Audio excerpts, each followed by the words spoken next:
భార్యగా ఈ బాధ్యతలు ఉంటాయి. రేపటి నుంచి నీ లైఫ్ మారబోతోంది.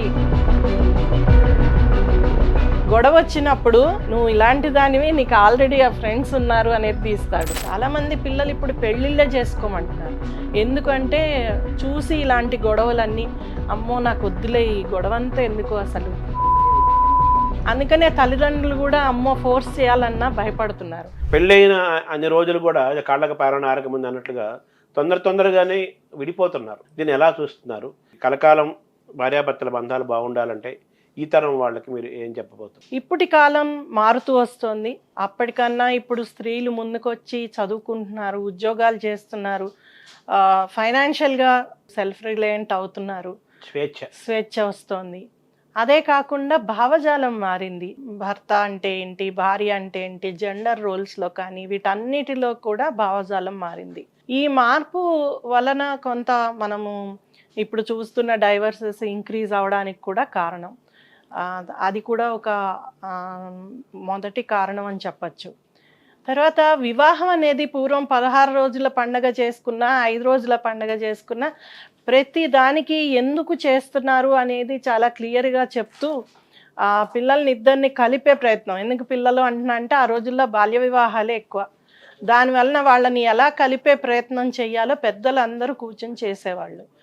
తర్వాత కూడా సమిష్టి కుటుంబాలు ఉండేవి కాబట్టి ఇంట్లో పెద్దలు వాళ్ళు బాధ్యత తీసుకుని వీళ్ళు ఈ దంపతులు సరిగ్గా ఉంటున్నారా లేదా అనేది చెక్ చేసేవాళ్ళు.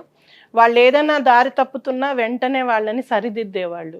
ఇప్పుడు కుటుంబ గౌరవం ఎక్కడి వరకు ఉంటుంది అంటే పెళ్లిది ప్లానింగ్లో వరకే ఉంటుంది. ఎంత ఆర్భాటంగా చేస్తే ఆ కుటుంబం అంత గ్రేట్. అబ్బా ఆ పెళ్ళి మర్చిపోలేకపోయాం, ఎంత బాగా చేశారో, ఎంత ఎంజాయ్ చేశామో అంతవరకే ఆలోచిస్తున్నారు. కానీ ఆ తర్వాత వాళ్ళిద్దరూ కలుస్తున్నారా, తర్వాత ఏమైపోయింది, వాళ్ళకి ఏం సమస్యలు వచ్చాయి అనేది ఎవరు పట్టించుకోవట్లేదు. అటు చుట్టాలు కానీ ఇటు దగ్గర వాళ్ళు కానీ. అది కూడా పెద్ద లోపం మనకు వస్తున్నది. మ్యారేజ్ అనేది చాలా కమర్షియల్ అయిపోయింది. దాన్ని ఒక వ్యాపారంగానే చూస్తున్నాము. ఇప్పుడు ఏదైనా సెలబ్రేట్ చేసుకోవాలి అంటే ఒక ఈవెంట్ మేనేజరో లేకపోతే పార్టీ ప్లానరో ఇంకోళ్ళో ఎంతోమంది వచ్చి అదంతా చేస్తున్నారు.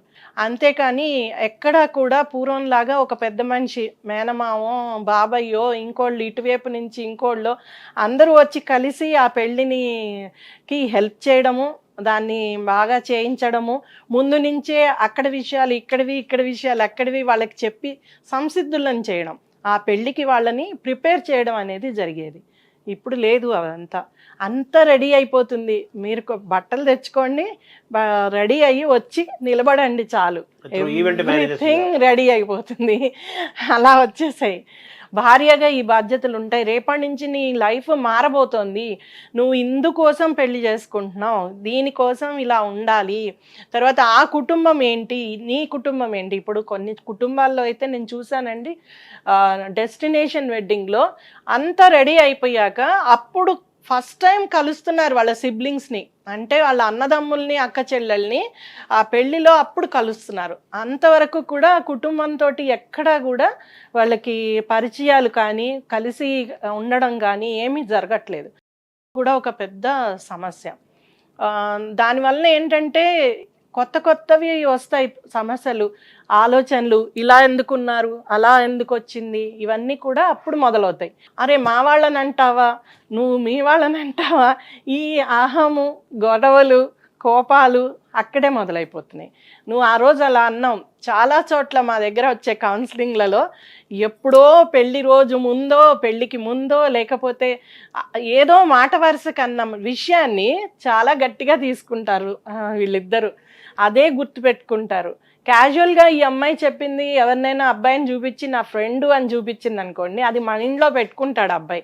గొడవ వచ్చినప్పుడు నువ్వు ఇలాంటి దానివి, నీకు ఆల్రెడీ ఆ ఫ్రెండ్స్ ఉన్నారు అనేది తీస్తాడు.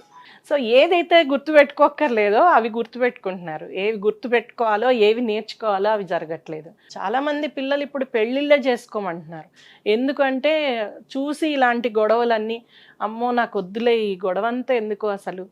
అందుకనే తల్లిదండ్రులు కూడా అమ్మో ఫోర్స్ చేయాలన్నా భయపడుతున్నారు.